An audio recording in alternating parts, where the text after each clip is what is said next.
aprovado no Senado. Neste momento, nós temos imagens ao vivo do plenário.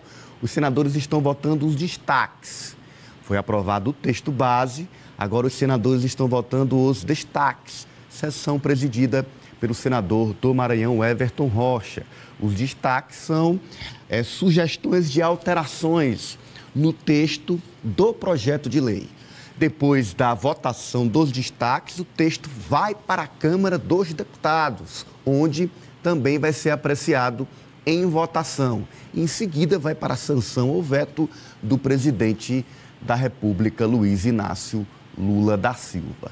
Vamos resgatar para você o placar do Senado Federal.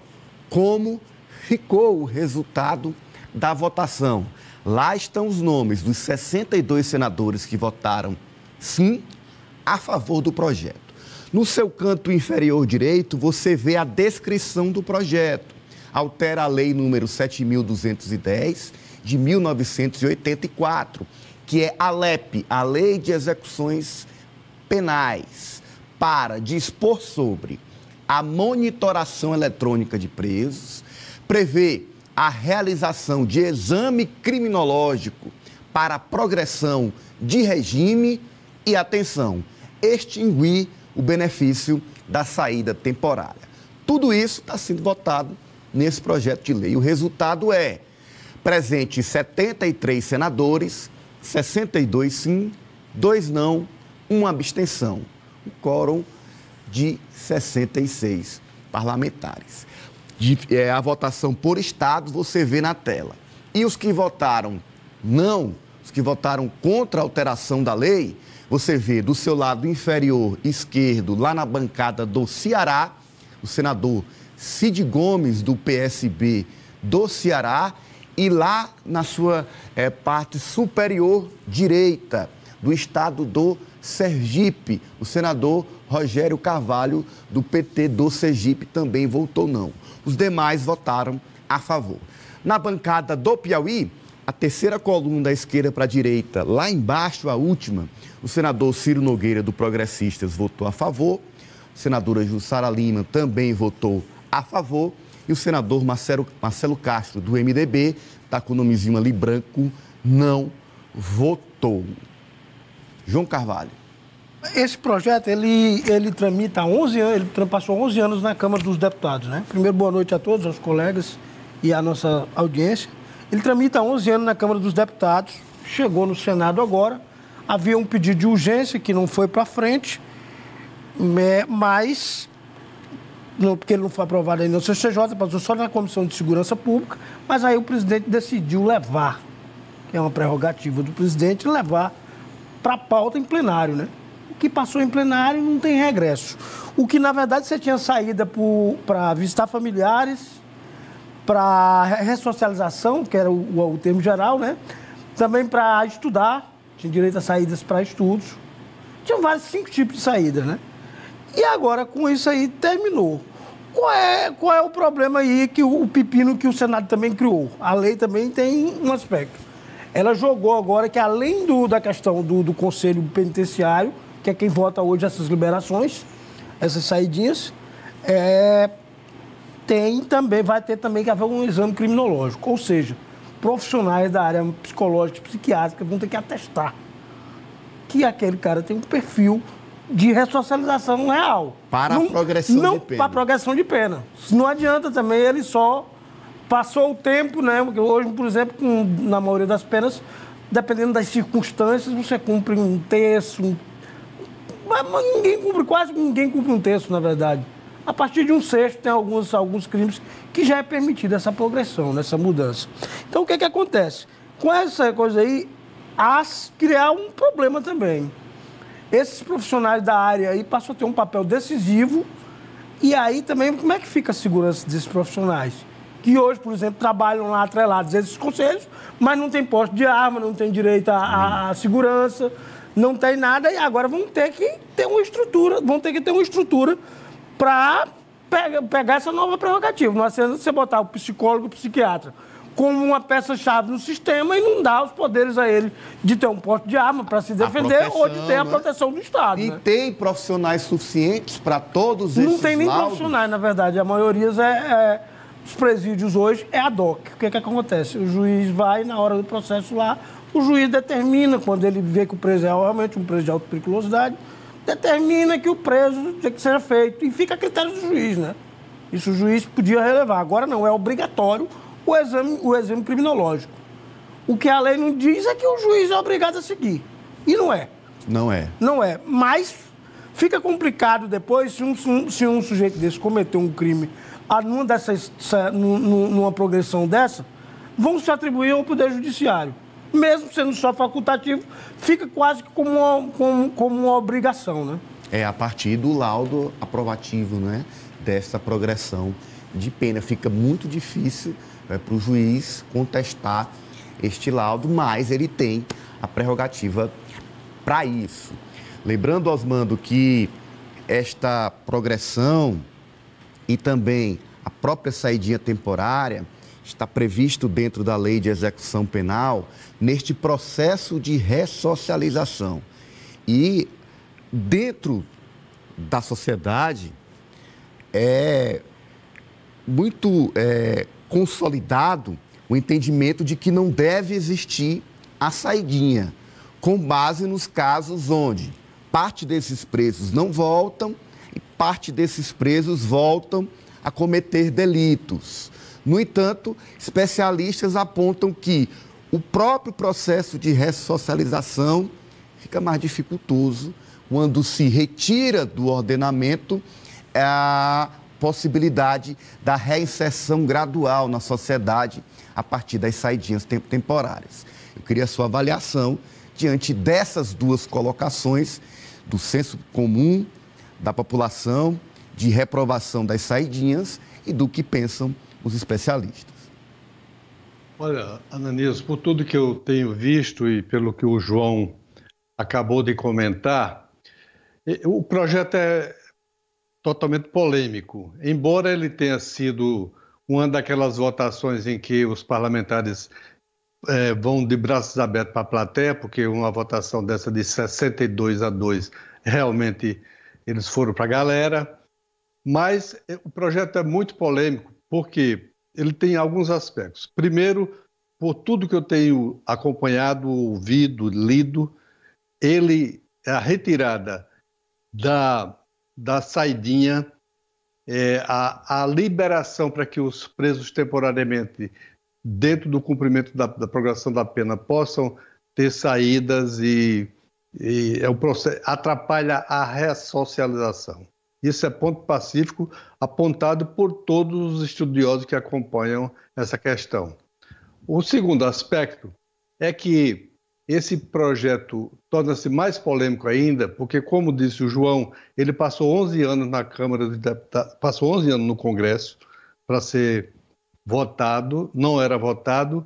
E o que é que motivou essa pressa do presidente Pacheco?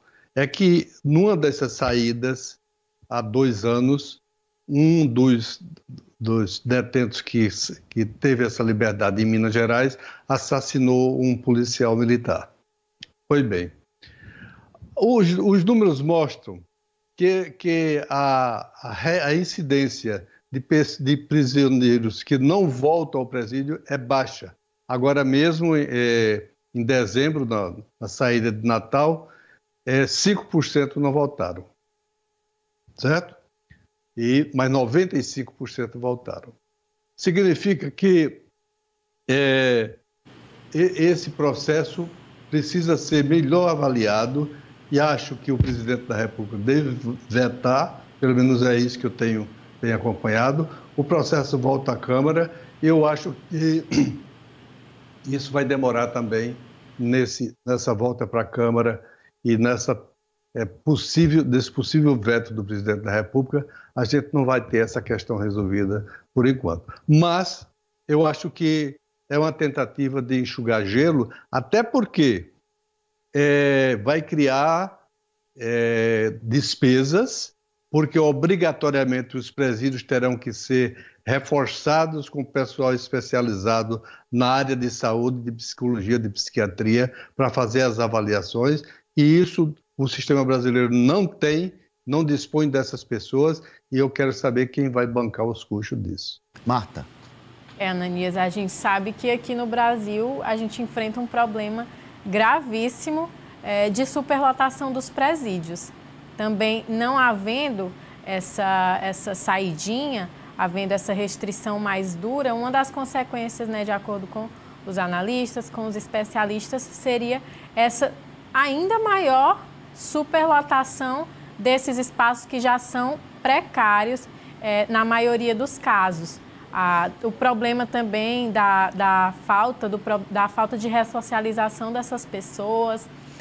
Enfim, existem várias consequências que virão através dessa decisão, caso seja aprovada ali na Câmara dos Deputados também, e seja também sancionada pelo presidente da República, porque eu acho, ainda tenho minhas dúvidas se o presidente vai ou não vetar esse projeto, mas são vários os problemas que viriam, que isso ocasionaria, só que a gente sabe que esses políticos, que esses senadores, que os deputados, eles estão mais preocupados com a narrativa que está sendo colocada ali no calor do momento, como o seu Zé está falando.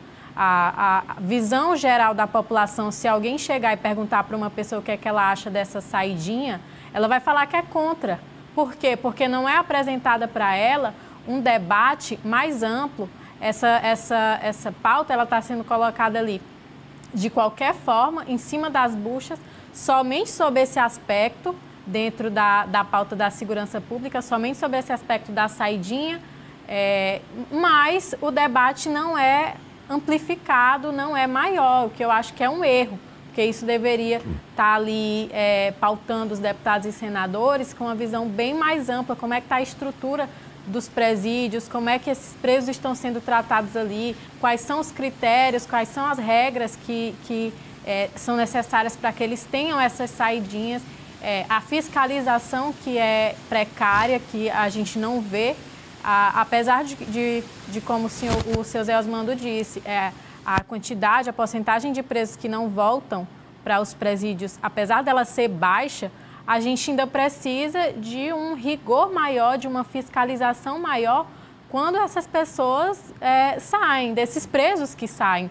E a gente não tem, pelo menos eu não vejo, não tenho acesso a essa transparência toda. Acho que falta mais organização. É óbvio que o debate é muito importante, eu não estou falando que não deve haver, mas eu acho que o debate tem que ser maior, tem que ser mais amplo, não só sobre esse aspecto, e a fiscalização, principalmente, tem que ser mais rigorosa.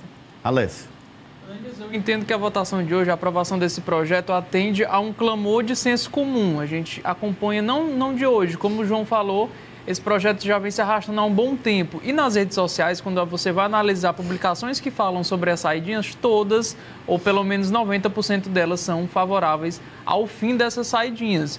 Como a Marta disse, esse discurso ele não está sendo aprofundado, está sendo trabalhado de forma rasa, e o que chama a atenção é o apoio praticamente unânime dos senadores. A gente tem ali parlamentares do PT, a gente tem parlamentares do PSD, tem parlamentares que vão até o PL também, principalmente esse lado da direita que defende essa questão do fim das saidinhas já há muito tempo.